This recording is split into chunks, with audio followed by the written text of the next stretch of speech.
High and Low is the 1963 masterpiece from legendary Japanese filmmaker Akira Kurosawa, and we are covering it today on the Golden Hour Film Podcast.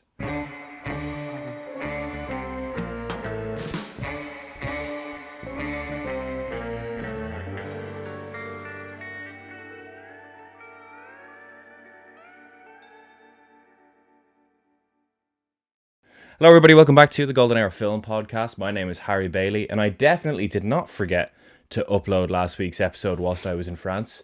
It didn't come out on Sunday, and anyone who thinks that it did is a liar. That being said, it actually did quite well on its first day, which has got me thinking that it should start coming out on a Sunday now, so we're going to probably talk about that ourselves off camera. And when I say we, I'm of course talking about myself and my co-host, not guest host, Shane Mulvaney. Shane, how are you? I'm doing pretty well, Harry. I actually have my window open because it's insanely hot in this country at the moment and we don't have aircon, as we mentioned before. So if you're hearing any chatter in the background, please do forgive me, but I obviously don't want to put my fan on because that'll be even louder. So yeah, hopefully it's not too distracting for people. Tell you what, it was 45 degrees when I was at the airport in Bordeaux. That's 45. That's Celsius, by the way. Celsius. Yeah.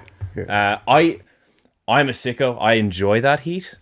But if I'm outdoors in it, I could not be recording a podcast in that heat.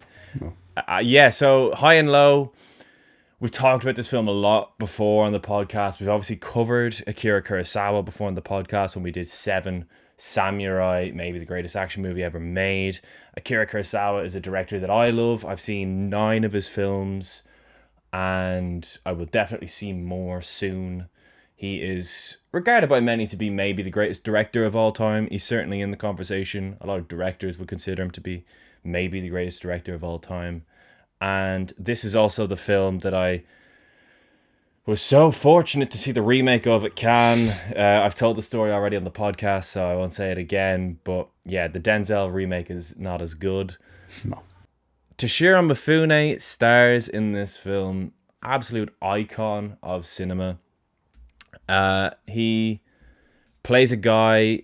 We'll not get into the plot just yet, but he plays a very interesting character, and he is joined by Tetsuya Nakade, who obviously only passed away last year, another legendary Japanese actor. And then, Shimura is just randomly in there with no dialogue as well. I don't know if you noticed him. But yeah, Shimura just in the background for a bit as a policeman. And it's like, what are you doing here? Popped in on his day off. Yeah, he's just also one of the greatest actors Japan has ever produced, and he's just like a random ass cameo in this film with no lines of dialogue. He's just sat there. Yeah, Shane, you had never seen this before, right? No, I had seen it before, yeah. Oh, you had seen it before. Oh, okay, yeah. Right, okay. But am I right in saying that Kurosawa is like a director who you have wanted to get a bit more into? Definitely, yeah. I think I've seen this, obviously Seven Samurai, Rashomon, and I think that might be it. Maybe there's one more I'm forgetting, but definitely need to get into more of his stuff because like I love all of the movies I've seen of his, so there's no reason why actually I really should get on that as a matter of urgency, really. Yeah. He's great. And not to be the pretentious Kurosawa guy, but like you're missing some of his best, which is a treat, if anything. I'm jealous. The 9 I've seen are those 3. Yojimbo and Sanjuro, which Yojimbo is obviously what A Fistful of Dollars is based off of. It is an amazing film. And then Sanjuro is like the unofficial, like, it's kind of like a companion movie. It's always boxed in the same box sets because it's like you've got the uber serious killer Mifune samurai in Yojimbo, and then in Sanjuro he's like this drunken idiot who also can just like somehow win every fight, but through completely different methods. I've seen Akira, which is possibly my favorite Kurosawa film. It is one of the most touching movies ever made. It and Seven Samurai are neck and neck for me. I've seen The Bad Sleep Well, which is a really good, like, obviously I say modern, but it's from the 60s, but at the time, a modern retelling of Hamlet with like the Japanese salarymen, which is obviously you can get a lot out of that. I've seen Ran, which is just mental. It's basically Seven Samurai, but with every color you can think of on screen and in the most vivid way possible. And there's others because I don't think that's 9, but regardless, Kurosawa is amazing. If you have not seen a Kurosawa film, go out of your way to check them out. He is one of the goats, and I reckon we get into a spoiler-free review. So Shane, if you want to take it away, high and low, what did you know about it coming into it? What was your first interpretation of the film like, and how excited were you to be covering it this week? Yeah, so obviously, like I mentioned, I'd seen it before. Obviously, the kind of class interrogation is really the thing that sticks out in the movie. It's obviously what the movie is about, and I think it does it in such an interesting way because Toshiro Mifune's character is not like a particularly nice guy whatsoever. Like, he's very driven and he's very he's not a bad person, but he's certainly willing to kind of leverage. He represents the ethics. He represents the ethics of like the stereotypical Japanese salaryman. Yeah, and he's very much pro-capitalist. He's willing to kind of leverage his family's future in pursuit of his own dreams, so to speak. Even if he thinks that he's doing the right thing by doing this, he's still quite a selfish pursuit, I suppose. And then obviously juxtaposed to that, then you have the villain, who obviously we won't speak much about at the moment, but he very much represents the opposite. He's literally looking up at Mifune's character, his house in the hills, and he's down in the dirt, so to speak. And the Japanese translation for the film is heaven and hell. Yeah, he's literally like kind of obviously resentful of Mifune's character for that reason, and so I think it's such an interesting interrogation of that class divide. And I think where highest to lowest went wrong was, firstly, it doesn't really interrogate that much, that well, I should say. And then also, probably come on to it, but Mifune's lackey, the lackey to Mifune's character, I'm sure we'll come on to it, but like, that's very much the opposite. Jeffrey Wright's character in Highest to Lowest is very much a friend of Denzel's character, which is a crazy narrative decision, because you're literally stripping the whole moral kind of question out of the film, and essentially, because like it's literally, would you do this thing for someone who you have no kind of love for, essentially. And yeah, like, I'm sure we'll get on to more, we'll interrogate that more as the podcast goes on, but yeah, I think this definitely high and low does that a lot more. It kind of interrogates the class divide and the moral questions at the center of the film so much better than Highest to Lowest. Yeah, 100%. This is, I'll make a few comparisons between this and 12 Angry Men, but similar to 12 Angry Men, this has some of the best blocking you'll ever see on the podcast. Where Kurosawa puts his characters on frame is literally like masterful. He does the 12 Angry Men bit where people all get up and turn their backs on a character once they are going off on a spiel at one point as well, which is great. You can see how much this film has impacted other films. The face-to-face scene at the end really reminded me of the face-to-face scene from The Batman with Robert Pattinson and Paul Dano's Riddler. It really reminded me of that. And it's got one of the best, for a black and white movie, it's got one of the best uses of color. Only maybe rivaled by The Girl in Red from Schindler's List. I would say The Girl in Red probably eclipses it because this is like a singular shot where there's color, but the use of color in that shot is incredible. Like, it's devastating, mind blowing, because you don't think it's going to happen because it's a black and white movie, and I'm not going to spoil it, but yeah, there's a singular shot in this film that does have color in it, and the reason why is great, and the reveal that it happens is even better, because yeah, it's brilliant. It also feels so ahead of its time. It feels like the detective procedural films of the 80s and 90s, and it came out in the early 60s. Its style. There's one, I'm actually going to look him up. There's one actor in this who I'm not that familiar with, and I thought he was brilliant as a detective in this. I know he was in Kwaidan, and he was in some of the Zatoichi movies, and his name is uh, Kenjiro Ishiyama. He plays this bald chief Yeah. detective who is like the secondary detective um, in the film behind Nakade's character, and he's also really good. He kind of does some of the street work involved, and then how the villain is shot for most of the film is just those sunglasses with the glare is just amazing, so haunting. And I reckon we get into some spoilers.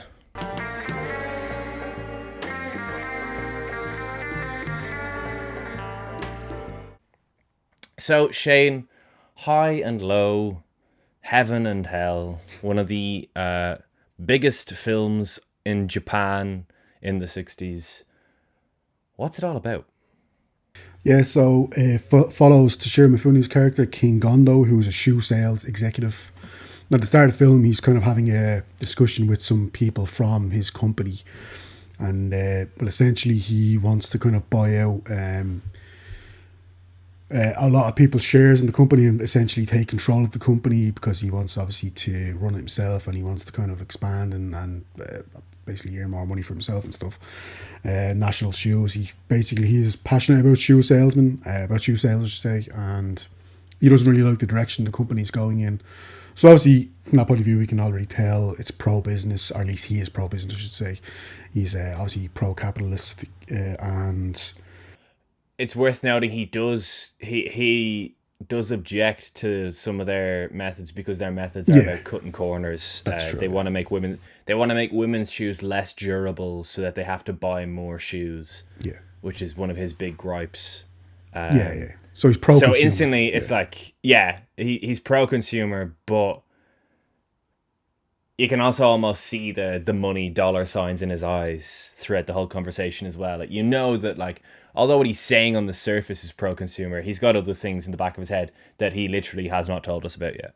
Yeah, and essentially he wants to buy out their shares because even with the old man's shares, the others can only get the 46%. So if he buys out the old man, this character that we haven't seen, then he essentially can take control of the company. In the meantime, he has a son called Jun, and Jun's friend is Shinichi, who was the son of King Gondo's chauffeur, Yeah. Aoki. And so they're playing outside and stuff, and then later on he gets a call saying that his son is kidnapped. They want 30 million yen and in a breakdown of specific notes. But then out of nowhere the call, obviously he hangs up, but out of nowhere then John arrives. So obviously there's been some sort of mistake. Maybe it was like a crank call, maybe it was just a prank, like someone playing a prank on him, like I said. He doesn't really know, but obviously looks like for the time being at least, panic is over. Yeah, we get some amazing foreshadowing. So first and foremost, the right hand man, Kawanishi, he is hemming and hawing about portraying Gondo in the business world, which isn't that important to the plot. Ultimately, this plot is about the kidnapping case, but it's worth noting that Kawanishi is sort of the devil on Gondo's shoulder, and he's outside after a business meeting gone wrong in Gondo's house, where Gondo basically kicks them all out, and they're like, "What's Gondo's edge? Why is he so confident?" And Kawanishi's like, "I have no idea." They drive off, and you see the two lads running up the driveway playing with each other. And then in the house, Mrs. Gondo mixes up the two kids by accident. Um, she accidentally calls Jun Shinichi, and yeah, I'm sure you know where this is going.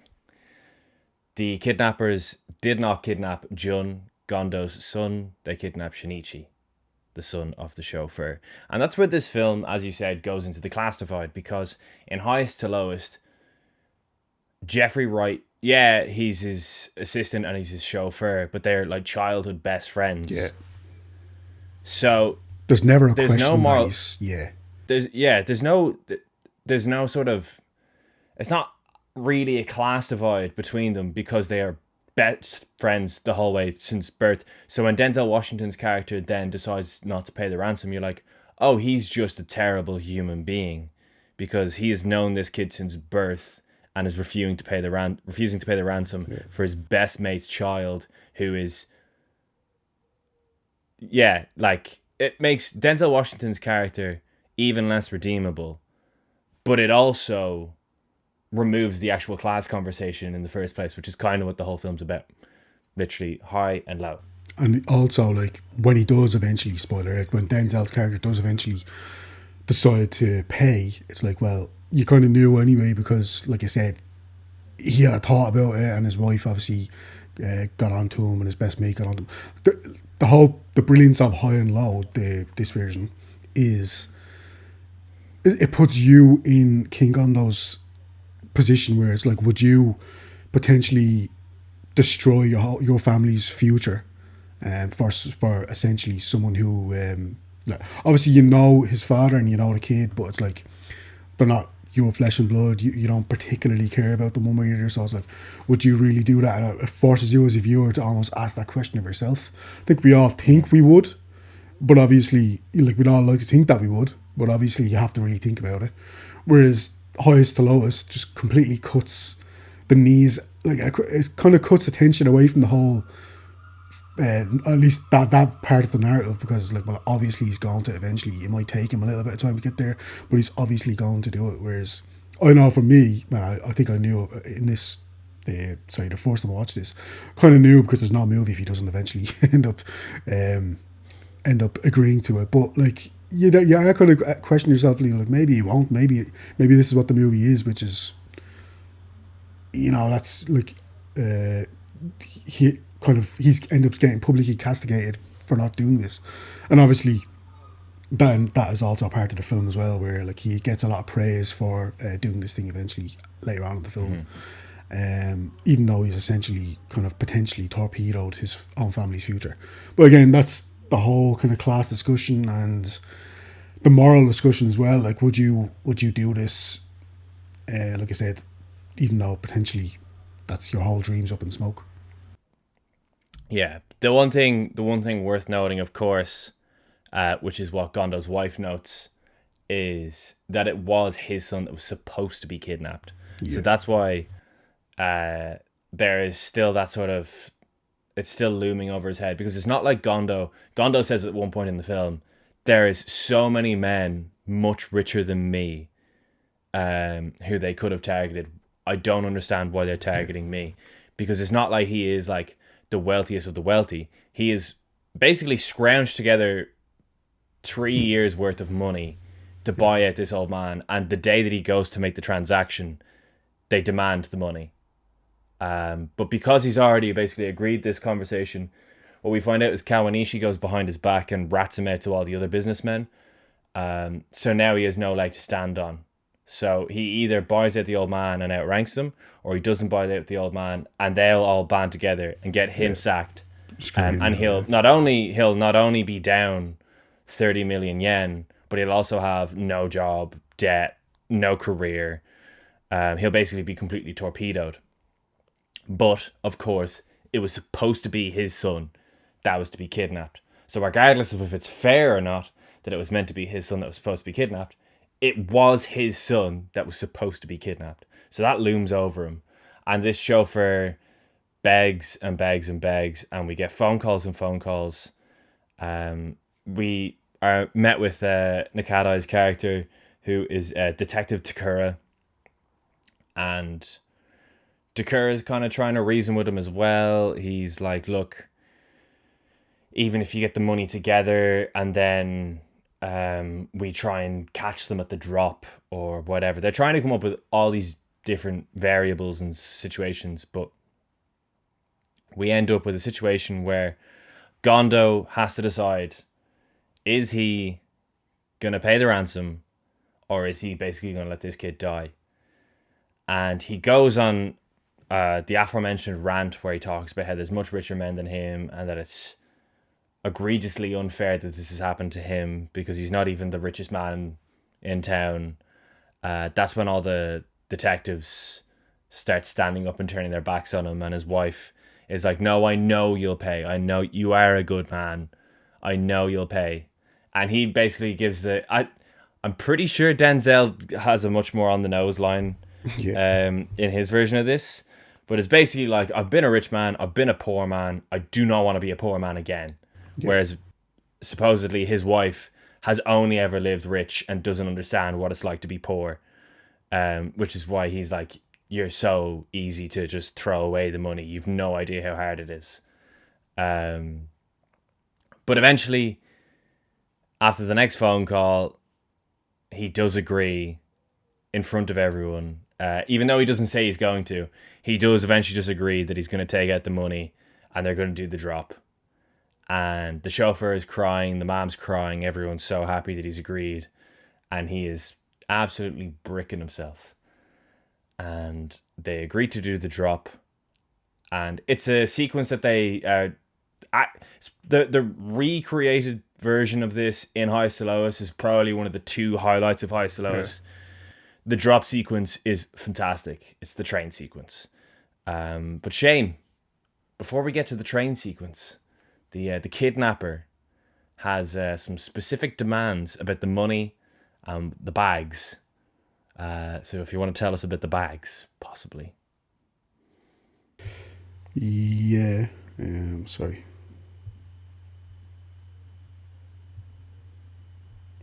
What is it about the bags? So basically the bags have to be 7 centimeters thick. Oh, yeah. So the police custom make bags that are 7 centimeters thick that had this pink dye laced in them so that when they are burned, whenever the guy gets the money and tosses them and they burn, they emit a pink smoke. But again, the policemen, what they don't think about is when you put money in the bag, it's going to be thicker than 7 centimeters. So kind of a reference to the sort of the character turn, or maybe the arc he's about to go on. Gondo sits down on the floor whilst everyone else is standing up, whips out all his tools and was like, before I was an apprentice shoemaker, I also made bags. And he basically gets to work on the bags and makes sure that when all the money's in them, they are now 7 centimeters. So he's basically like, I may as well get back to the tools because it's what I'm going to need when I've no money and no house. And then, they take these bags with the pink dye laced through them to the train, and the train sequence is fantastic. Yeah, it's class. Sorry, it's been a few weeks since I've seen this, because I think we had to push this recording back a little bit. So yes, some elements obviously that maybe aren't exactly fresh. In fairness, 7 centimeters is a pretty. I will not remember 7 centimeters. Arbitrary. Yeah. Actually, you could try and quiz me. Maybe set an alarm on your phone for like a random episode and ask me how thick were the bags in high and low. Yeah. Pick a random recording date and see if I remember. What I also love about this is the mistake actually works in the kidnapper's favor, because obviously initially it was going to be extortion, so potentially 25 years in prison for kidnapping and extortion because it's King Gondo's son, but because it's a random person who has no relation, according to the movie, at least Japanese law at the time, means that it was only like 5 years because it's not in prison. So Kurosawa, one of the main reasons Kurosawa made this film is because he felt the kidnapping sentences were too short in Japan. So I would assume that is what it was, that it was 5 years, because that was one of the main reasons he made the film. Yeah. And also because people threatened to kidnap his own daughter. That's crazy.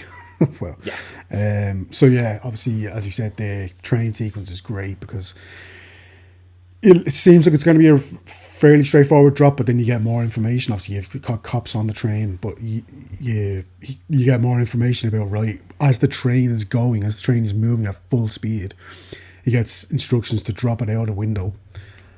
And obviously, Shinichi is not going to be there. So Shinichi, when they look out the window, there's a woman with Shinichi, who obviously isn't the male kidnapper's voice that was on the phone, so which means there's now two kidnappers.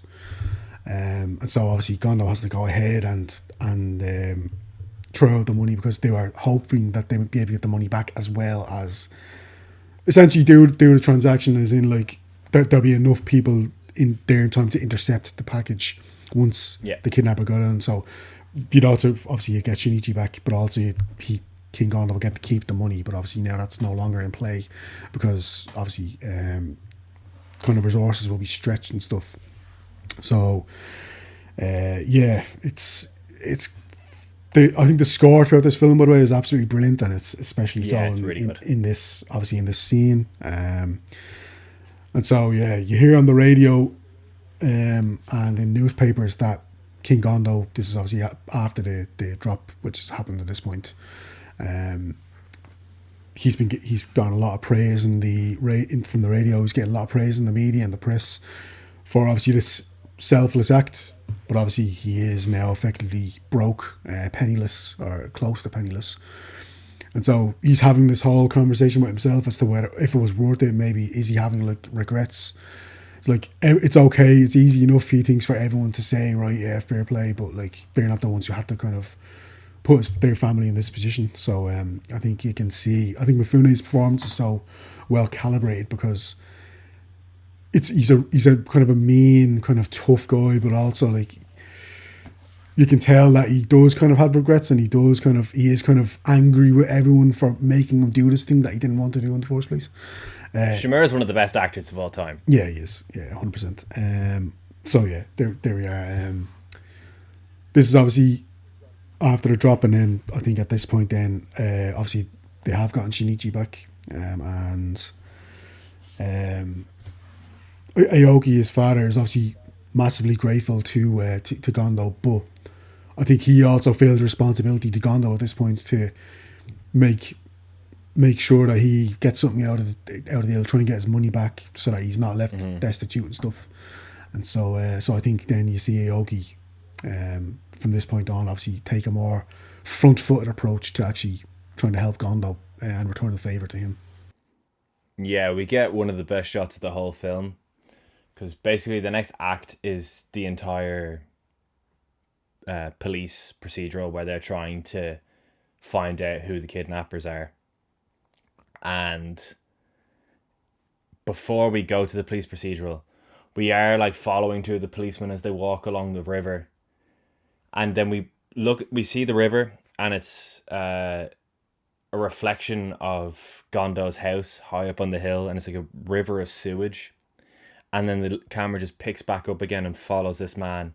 And as soon as we follow this man, we know that he's the kidnapper. Yeah. Or at least one of the kidnappers. And yeah, he is. We come back to him later because we're basically now following the police.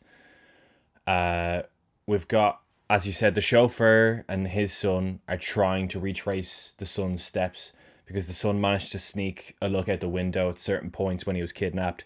So he remembers specific landmarks, but not the journey or anything. He's very young. And with the police out trying to obviously put together clues, and they kind of break down, I'm not going to break down their whole plan, but they basically have like so many men on this case to try and find the kidnapper. But it's funny, whilst they have so many men on this case, the chauffeur and Shinichi and two detectives end up at the same place at the same time anyway. And it is the place where they took Shinichi. And they look in and they think they've got the kidnappers. But no, there's two corpses in there. There's two dead people in there, a man and a woman. And at this point, Nakade's character, Detective Takura, pieces together something which makes things even harder for the police to figure out. And that is that the real kidnapper who was on the phone, the guy who we saw as the audience, obviously got two heroin addicts to do the drop for him in case they were caught, and then spiked them with nearly 100% pure heroin so that they couldn't talk or keep any of the money or anything. So they are found dead, and now it is a matter of not only finding Shinichi's kidnapper, but the same guy who has now murdered two heroin addicts. and the case just gets. This is where it feels like a 90s detective film. You could swap the detectives out in the car for De Niro and Pacino, and you wouldn't bat an eyelid. They slowly but surely unravel clues. They find the stolen car. They get a sketch from Shinichi, who remembers that he always had like a handkerchief over his hand. And they go to Gondo to basically talk to him about how they've recovered, I think, 1,000. They've recovered 1,000 yen of the 30 million that's been stolen, but they found 1,000 of the marked yen. And they put it in the paper, and they've put the design of the bags in the paper. So if anyone sees these bags, to report it to the police. So the kidnapper is now under a bit of pressure. And when they're basically saying to Gondo, like, look, we have a plan. We've got the media involved.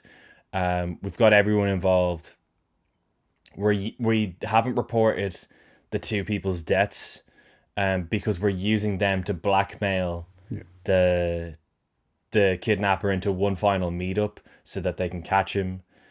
And Kawanishi shows up to basically boast that he's not doing too bad and the Gondo's a hero. And he gets thrown out of the house. But after he gets thrown out of the house, they notice something in the background, Shane. There's some smoke coming from a hospital. Shane, what colour is the smoke in this black and white movie? Good question. It would be pink. Yeah, it is the pink smoke red, scene. But, I knew it wasn't red. Yeah, it was the pink smoke scene. In this entirely black and white movie, we've one frame of colour where we see pink smoke emerging from a hospital in the background. And it is an unbelievable reveal. Everyone's like frantically, they all get to the hospital as fast as they can. That bald detective is like sifting through the furnace, trying to find stuff. He questions people. They go into the waiting room, and then they see a guy who matches the sketch, who has his hand covered, and then when they see his hand, he's got a massive scar on it, so he's very easily identifiable. Yeah. And they get his name, and they begin the setup. Yeah, so it turns out the guy is called Takuchi, and he is or was a medical intern. So obviously that means that he had access to large quantities of drugs potentially. So obviously he essentially stole heroin from the hospital. That's the heroin he used to obviously blackmail these two, or at least induce these two people to help him, these two heroin addicts. And obviously help him in his track. What I love as well actually is I think at this point he's obviously on to the fact that the cops have at least planted the story that the bills were marked. Maybe they were, maybe they weren't, but he's obviously very paranoid now at this point, and he's obviously trying to cover his tracks and stuff. Like you said, at this point it becomes more of a kind of almost conventional thriller that you would find from the 80s or 90s, which I think is in his favour because it does that stuff equally as well as what came before it. So they follow Takuchi to a meeting with a drug dealer, and they're kind of surveilling him, and a place called Dope Alley is where he goes. He's wearing sunglasses, trying to look inconspicuous, which never works, I'd say. And then you see... Like Kim Kardashian, where she was trying to play poker in Las Vegas. Did you ever see that picture? Yeah, I have, actually. Amazing. Yeah, it's like it just makes it look more kind of like you want someone to be looking at you. There's great kind of great shot then as he takes his sunglasses off, and then against the lens you can see that he's stalking this woman. And then they realise that he's going to use this woman as a guinea pig essentially to test these drugs on. So it's obviously a piece of work. And then a little while later they find her dead of a drug overdose, and so obviously his plan, it's fully in motion at this point, and obviously he doesn't care how many lives at this point that he takes, because he kind of needs this plan to kind of come to fruition, and this woman is obviously another victim of his plan. Yeah, and he rocks up to the hut where Kenichi was held hostage, and there's music playing. He's got his sunglasses on. He's trying to be the cool villain. When bam! Police everywhere, gun in his face. He's arrested. He tries to kill himself. He fails. and he's in prison. And they recover most of the money. Gondo gets most of the money back. Except for He can live 20,000 again. yen. Yeah, all but 20,000. Yeah, that was spent on heroin. Yeah. Gondo sets up a small shoe company because he loses his job in the other place, and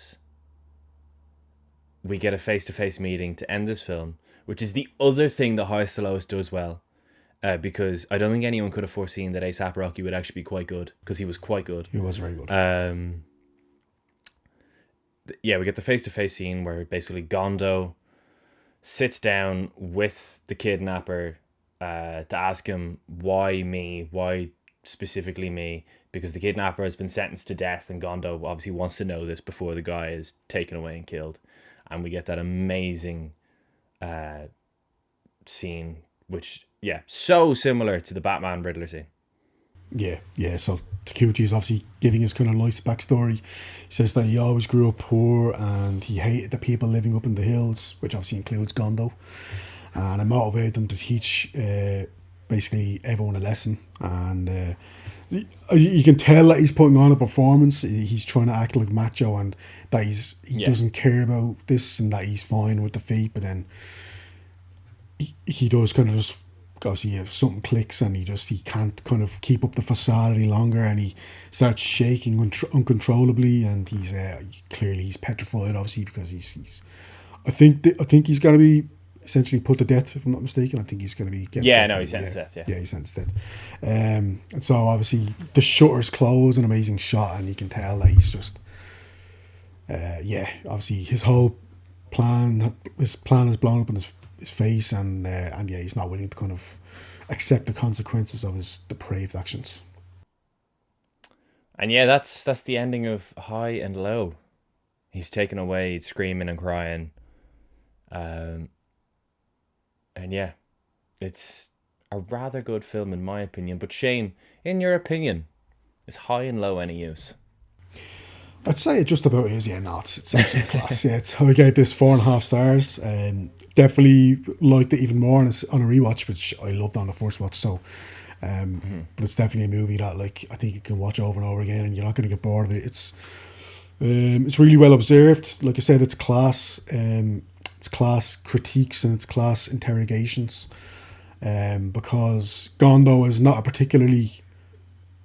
He's not like a nice kind of easy to root for protagonist. He does have a hard edge, and he does. He's clearly motivated quite a lot by money, which I think we all are to an extent, maybe, but like he probably brings it to an extreme. But then obviously you have the kind of juxtaposition of him and Takeuchi, the villain, and the kind of him growing up in squalor, and he's literally, like I said, looking up at the people kind of that he believes that is keeping him down. And I think the whole class divide works well. I think the whole moral debate and the whole moral kind of quandary that Gondo has put in is really interesting as well, because it does force you as a viewer to kind of question whether you would actually do this yourself. I just think it's a class movie. Mifune is brilliant. There's some brilliant supporting performances. Great score, like I mentioned, and I think this is absolutely a fantastic film. Yeah, I love this as well. 4.5 stars, amazing. Feels very ahead of its time. It's the highest rated film we've covered on the podcast on Letterboxd. It's tied with other films that we've covered, but it's also it's now tied highest rated film we've ever covered. And for good reason. It is fantastic. Mifune is one of the best actors of all time. Kurosawa is one of the best directors of all time. And I cannot wait to cover more Kurosawa, because he's amazing. He's a really, really good director. Yep. But yeah, I reckon, Shane, will we talk about some of the movies that we have watched recently? Let's do it,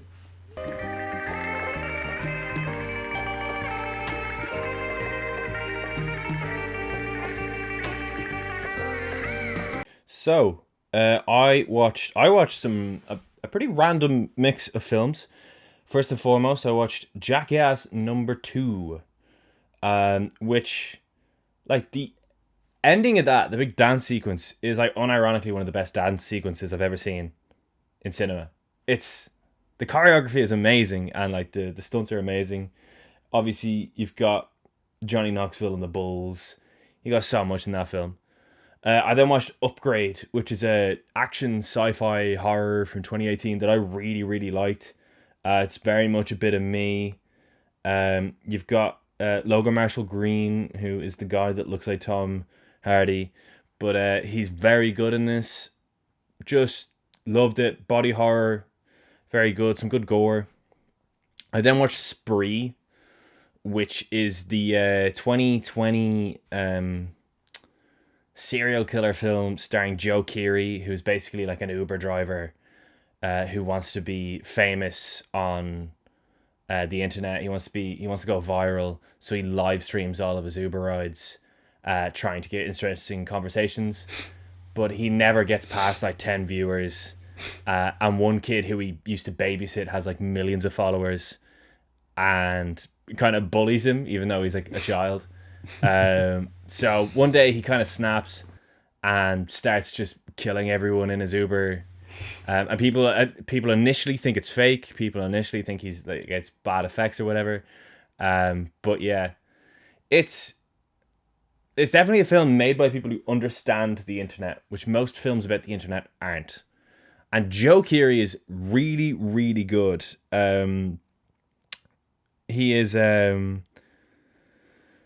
Kurt's World. Kurt's World 97. And he's very good.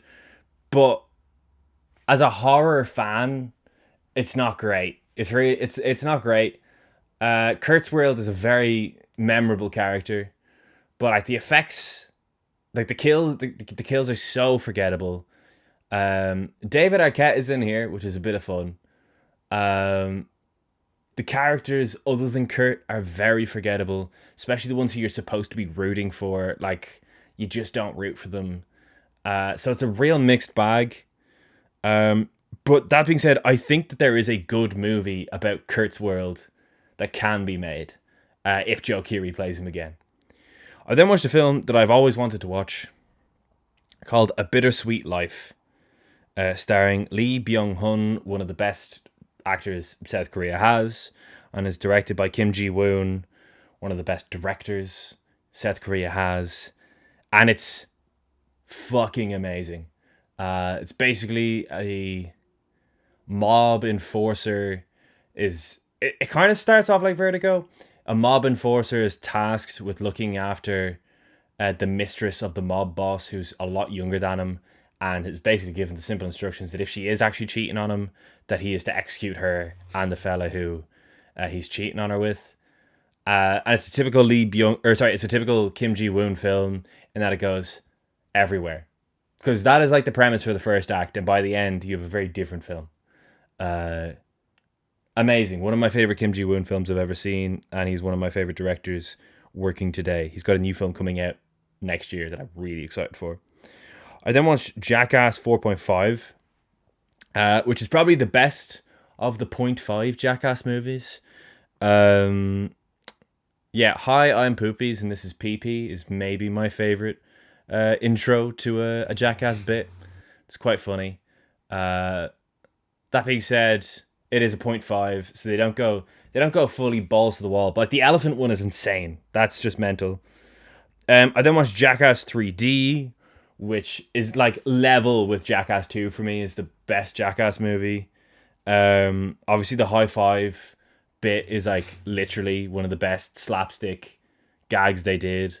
But then like you also have the other side of it where you've got the Lamborghini tooth pull, which is excruciating to watch because I'm pretty sure it like broke his orbital bone. Jesus. And like you do kind of question. I know I don't read into it too much, but you do kind of question whether Danger Aaron was just being bullied the whole time, because he always does, like, other than like Johnny Knoxville himself, he always does the absolute worst stunts, like stuff, like excruciating stuff. Yeah, horrible. I then introduced my girlfriend to a little old film called Training Day. I don't know if you've heard of it. It's quite good. And then last but not least, I watched a 80-second short film that's doing the rounds on social media at the minute called Dead Grandma. Which, do you know what? For an 80-second short film, It's fantastic.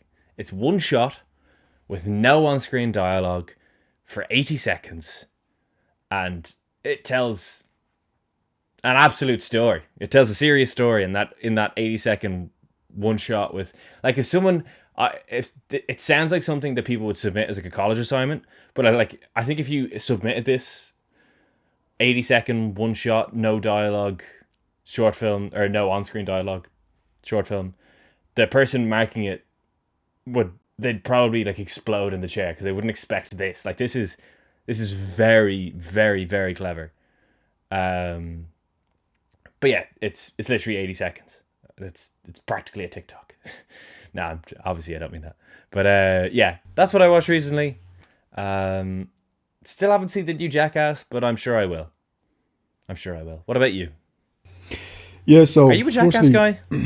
Yeah, I've seen a couple of them. I've definitely seen some episodes as well. I'm not a completionist, but I do. Like, it's impossible not to like them. Like, they're funny as hell.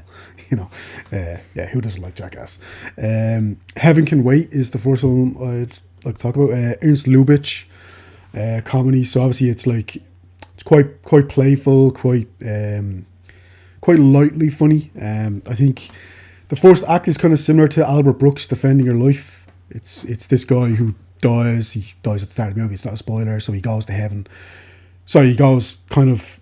If you think about the good place, he goes to like the place kind of purgatory, I guess you call it, where it's like he has to kind of put his case forward as to whether he got to go to heaven or hell. He doesn't think he deserves to be in heaven. He's fully expecting to go to hell. So you kind of get a whole. Kind of essentially you're watching his whole life kind of then from that point play out. It's funny. I think it could have been funnier, to be honest, but it's definitely funny enough. Arabesque is from Stanley Donen, starring Gregory Peck and Sophia Loren. Basically, if you've seen Charade, this is like Charade on acid. It's really funny. I really enjoyed this. It's essentially Charade, but just a lot kind of wilder and crazier. And Gregory Peck, we've talked some shit about him on the podcast, unfortunately. So it's only right that I mention that this is a really good film. It's a really good performance. He's a great actor. We just have obviously not seen maybe some of his best movies. Animal Farm is obviously based on George Orwell novel, the animated movie from 1954. It's quite short. It's like just over an hour long. And it's obviously a faithful adaptation of the book, more or less. I think the ending is a little bit more optimistic, maybe, but you'd kind of expect that, I suppose, for the time that it came out in. But it is like genuinely distressing at times for an animated movie. Like, it'd be interesting to see if like young kids watched that and what their reaction to it would be. But it's definitely enjoyable. Toy Story 5, I definitely like this a lot more than I did Toy Story 4. It has actual reason to exist, and it's obviously deconstructs and critiques essentially the online world and the heavily device laden worlds that we now live in, and kind of obviously interrogates whether that's a good thing or not. And it doesn't really, like, it's not massively critical of tech in the sense that it actually knows that like tech is just something we have to live with, but obviously it kind of puts the question forward as to like, do we really need to be this reliant on it? And it's obviously it's Toy Story. Who doesn't love Toy Stories? The Invite is from Olivia Wilde, and it's definitely one of my favourite films I've seen this year. So, speaking of the blocking in High and Low, the blocking in this is class. Pretty much takes place all in this one apartment. Olivia Wilde and Seth Rogen. They live in this apartment and they invite the upstairs neighbours down for dinner, who they kind of know but not really, not that much. It's raunchy. It's definitely like it's all about kind of sex and stuff like this, and it's all about kind of embracing your sexuality and kind of your the risqueness of marriage. And like Olivia Wilde and Seth Rogen's characters are, I think it's fair to say, they're in a bit of a tricky spot in their marriage. They're obviously they're going through a bit of a rough patch. So then when they have the kind of fireball duo of Edward Norton and Penelope Cruz come down, and they're a lot more open about their kind of sexual voices, I think it definitely has an effect on them. Very funny movie. Some of the visual gags I should say are brilliant. I think everyone is just, all four actors, I don't want to single any of them out because they're all really, really funny. and yeah, I absolutely loved it. I think it's brilliant. Nirvana, the band, the show, the movie is amazing. I don't even know how to explain this movie. It's obviously based on a show that was in Canada from like 20 odd years ago, and then that was turned into a YouTube show, a web series, and then that was turned into a show about 10 years later, and then now we have the movie version of it. So I have not seen any of the web series or the show, and you don't have to really, because it's such a wild, weird, bonkers show. Movie, I should say. That like it kind of takes, I don't even know how to explain it. It takes a lot of like the actual scenes from the show, and it kind of adapts them, and it brings them into the movie. I'm explaining this really, really poorly, but basically there's some of the scenes of older Matt and sorry, what's the other guy's name? Matt and Jay. Some of the scenes of older Matt and Jay, I was like, oh my god, that's unbelievable CGI. How have they de-aged into this effect? Then of course, after the fact, I realised they've actually just used footage of them from 20 years ago. But the way they interact, because it's a time travel movie, so effectively this is officially a parody.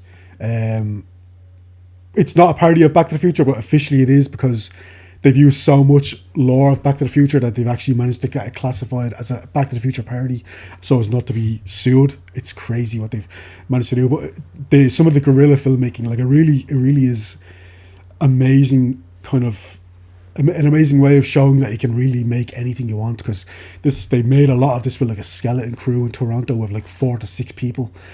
They're interacting with the public who don't know what the hell is going on, and some of the stunts in this, by the way, are insane. Like, you want to talk about Jackass, some of the stunts in this are unbelievable. Like, I don't know how they managed to get away with some of the stuff they did.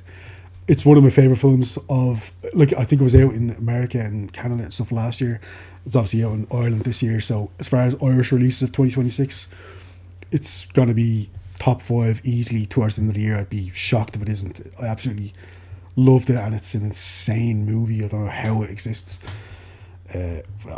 It's amazing. Rewatch Challengers, very, very funny, very good. Leave Her to Heaven is starring Gene Tierney, and it's kind of a drama / thriller with some noir elements, I suppose. Although I wouldn't really class it as noir, but it's definitely a really interesting movie about this kind of woman who falls in love, and then she just becomes very kind of attached and very clingy, and does some really shady stuff from that point on, and it's great. Gene Tierney performance. She's obviously a great actress. Then I rewatched Tropic Thunder, very, very funny. Then I watched Winchester 73, starring Jimmy Stewart, banger. From Anthony Mann, absolute banger. Yeah, it's great western. I love how it's like 2 or 3 different movies in one, because at one point it just completely forgets about the gun element, and it becomes like a thriller about obviously the Native Americans against these kind of I think it's the Union. I could be wrong about that. Either way, it's like it becomes kind of this action movie at one point, and it's really brilliant.